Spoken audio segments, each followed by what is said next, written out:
risk taker, so that's like my biggest fear is kind of good, like not to, if I don't accomplish this goals, like I'm done. So it's like. And you don't have a specific place you work out of. I mean, you told me you got a storefront and stuff like that for your other businesses, but do you have you've said you wanted a space where kids can go and, right. and a safe spot, but where do you do all this work out of? Out my car yeah? right now. Yeah, I be driving around all day. But I got a couple different, connections that I can go to and, set up my laptop, or if I got meet places, I figured out I got a couple places I can always go to. That's just from, networking and connections and stuff. So do you ever get any pushback from some of the, like, you ever have an event and you didn't get, I mean, you find yourself having to get some type of permit or something like that, or do you guys just kind of do it anyway? Yeah, the 5K run we had to get a permit, like the ambulance permit, but other than that, we don't really cross those issues because, like I said, we gonna do it. Like, I don't think nobody can stop us. Even when it comes to like the cops pulling up, they not gonna stop nothing that's having a positive because then it's gonna look I'm bad gonna on go them, straight at them. Especially now, all you see is and the politicians. I'm going straight at y'all. Like, I ain't holding my tongue or nothing. Like, y'all trying to shut down something we doing good while y'all not shutting down this type stuff. So. Especially recently, since everything is so politicized. But not only that, I mean, especially the thing that happened with George Floyd. Right. Were there a lot of protesting in Frankfurt at all? I mean, I mean, it was / protesting / the other stuff that was going on, but it was all out of rage, out of anger.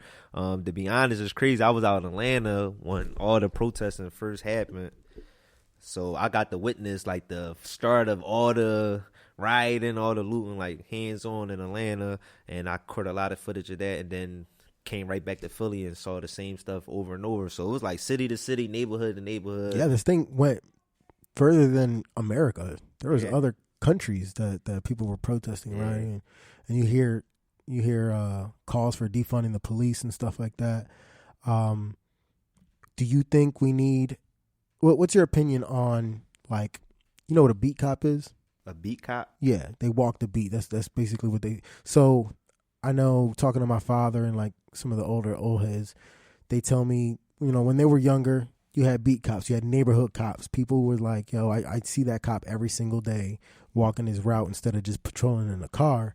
So they're more inclined to be a part of the neighborhood. They're more inclined to, like, I think Lil Wayne talked about this on the interview one time. He said that there was a cop and everybody knew this cop, and when you see the cop, people like, yo, give me everything on you. You ain't gonna go to jail, but if I catch you again, like strike 1, strike 2, strike 3, you getting booked. So one of the things that I think would help is having those types of interactions in the neighborhood where you got cops not so much as just an authority figure or somebody to not trust, but people who live in that neighborhood. Do you think something like that could help out? Or yeah, for sure. I always said that. I'm like, why they don't pick cops in your neighborhood that you can relate to, that know what's going on? So if, just say for instance, if I was a cop, I'm peeping your moves. I know what you're doing, but I ain't going to draw and try and get you all locked up. Like you said, just put that away or get a warrant or let me get that, or, you know what I'm saying? Keep it moving, but next time like that. So it's just like being able to relate, see what's going on, know what's going on. If I see 5 young boys on the corner, I'm not going to just, come on, I'm not going to assume right away that y'all doing something bad. No, y'all chilling. That's where we chill at. We chill on the corner. I don't know why. We just chill on the corner. Yeah. The store usually on the corner. You know what I mean? So if the store cool with it, then y'all shouldn't be harassing us. So it's just trying to have relatable cops in your neighborhood. I'm not saying like relatable by like race or nothing, black, white, it don't matter. Just somebody that know something about the streets. Yeah, you know what's going on. Like it's always and you always hear outcries from people who aren't connected,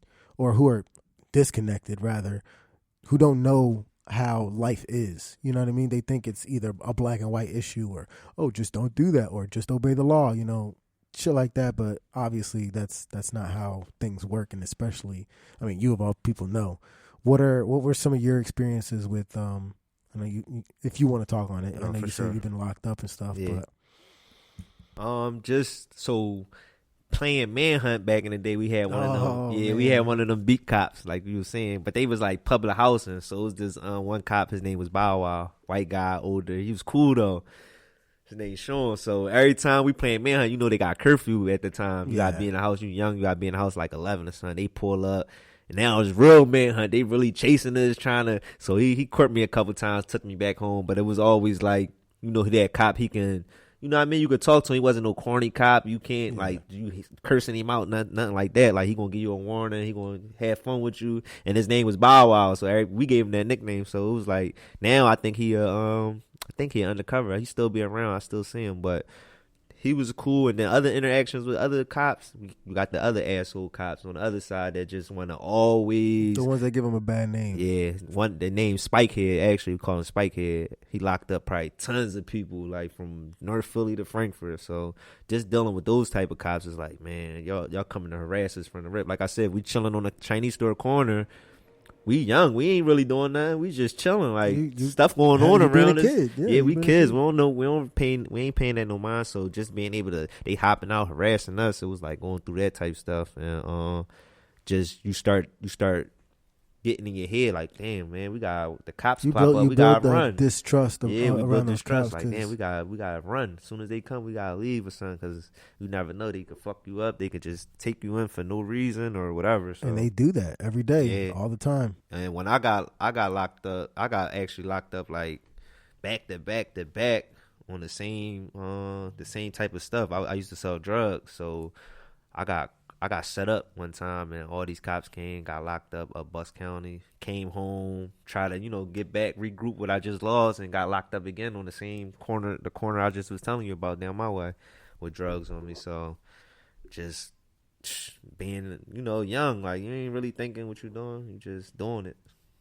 But you changed your ways. Yeah, for sure. I think it was the mindset of living in the moment at the time. Like, when you live in the moment, you fast, everything fast. You're not really thinking on what's going to happen tomorrow. So once I start trying to plan for my future, start like just having I don't know, my mind, I don't know what happened to my mind. My mind super changed. I don't know how though. Like, I still be thinking to this day, like, damn, I really be thinking like this. Like, so. But it's good. I mean, that's what separates you from the people doing them same mistakes over and over and over again. Right. And just to go back to that docuseries that you're trying to shoot right now, or that you are shooting right now, that exposure, showing that relationship between what you went through and how kids can, because I mean, when you coming up in that neighborhood, all you think is, I see them pushing. Right. He pulling up in the bomb ass, Benz or whatever the case is, rocking the ice, and they're like, I want to be like that. I want to, those are the people we look up to, and we don't know the consequences. And a lot of times they get involved. And what's the one thing, especially when you first start out and somebody's like, yo, you young, your first time, you're going to get booked, but it ain't going to be a big deal because it's your first time. Right. It's like, and they glorify being booked. So it's like, I'm booked. Like, I'm doing the biz. Yeah, I got the cred. I got the street cred now. You know what I mean? But at the same time, like, when you hustling and stuff, like, especially like kids, I don't blame the kids. Like, I ain't gonna say, this, like, you doing wrong. Like, you shouldn't be doing this and stuff. It's like, if I'm gonna take them drugs out your hand, I gotta put something else back in your hand, some other type of money. Like, cause I know you probably really got 5 brothers and sisters in the crib, no food. Your mom probably might be on drugs. Your dad probably most likely in jail or dead, or might just not be in your life. So it's like, you probably 12 years old. Like, what you expect them to do? And it's not one of them things where it's like, I'm a kid. Like, what do you want to be when you grow up? I want to be a drug dealer. Yeah, for sure. It's those are all out of necessity, or it's not really a choice. Right. So some things I do understand. Like, damn, I just wish we gotta have better more opportunities where we from. So I know a 12-year-old kid can't get no legit job. And is he going to be able to be patient another 2-3 years just to get a little couple dollars? I think the age to actually legally work is 15? 14. 14. But even then, you need a parent to go down. And then you downtown. Only you only going to make like 200 every 2 weeks. But I mean, what do you tell that 12-year-old kid? Like, what do you tell him? Like, he got all these brothers and sisters, they hungry. They already ran through the access card or whatever. Like, he got to do what he got to do. So if I'm coming in to be like, yo, you got to stop that, then I'm not really doing nothing. I got to replace it with some type of value. So that's how I look at it. Well, you know what, man? You're doing the work. From everything I hear from the guys from the block shop to I see all the stuff my cousin posts, Dave. So I guess we're coming up to the end of the podcast. What are some of the things besides the docuseries that you're coming up with, or long-term goals? What are some of the long things that people can expect or look up to and look forward to? So first and foremost, definitely the docuseries. We gonna start shooting that next month.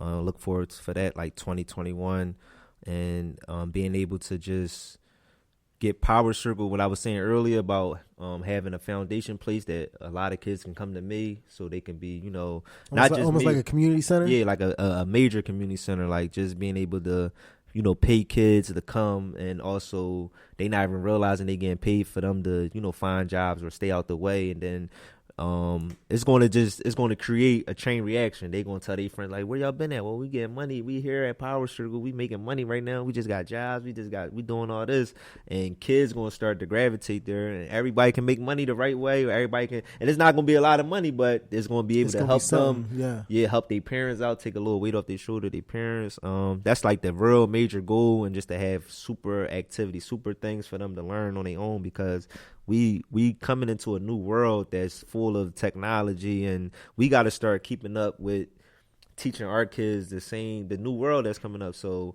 a lot of jobs being replaced by computers, a lot of jobs being replaced by robots. So it's like we got to fit these type of knowledge into our youth right now, so they could be ahead of the game, so they can get a head start. Because if not, what regular jobs gonna be out left? You know what I'm saying? So start turning them into entrepreneurs, start teaching them a skill, start teaching them some other good ways to hustle, so that they can always just maintain, and we don't gotta be, we always the underdogs. Like, why we always gotta be the underdogs in the hood? So just building up the hood, man. That's like the biggest goal. I know. I'm pretty sure I read this somewhere, and I've repeated it multiple times. But you got kids, and you always ask them, like, "What do you want to be when you grow up? What do you want to be when you grow up?" And they say firefighter, astronaut, right, whatever. But what I think you're alluding to is we should change their mindset and the way they think, and instead of saying, "What do you want to be when you grow up?" say, "What problems you want to solve." Right. I like that. That's and thorough. having those problems, or having them think that way, it's like, yo, what can I come up with? And you can be an entrepreneur and solve a problem at the same time. People are doing it all day, every day.